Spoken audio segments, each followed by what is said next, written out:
Feliç 2024, us presento el vi de mes de gener, és el vi blanc. Tornem a l'internacional, ens anem cap a Portugal aquesta vegada. Vino Verde, alguns ho coneixereu, això és la regió de Portugal que està entre Galícia i Porto, a la zona de costa. És una zona bastant gran, principalment de vins blancs, i aquest és un vi d'una varietat que es diu Loureiro, típic de la zona.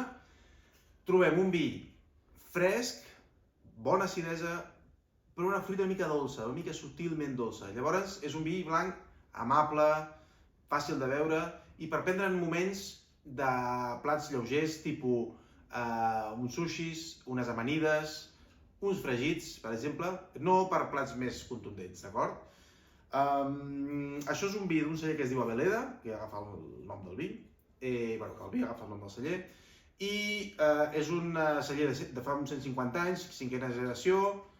Els terres d'aquesta vinya són granítics, llavors això fa que els vins tenen una certa fermesa, un cert caràcter, però sempre mantenint aquesta finura que us deia abans. Un vi fàcil de beure, un vi que espero que us agradi, que comencem bé l'any. Salut!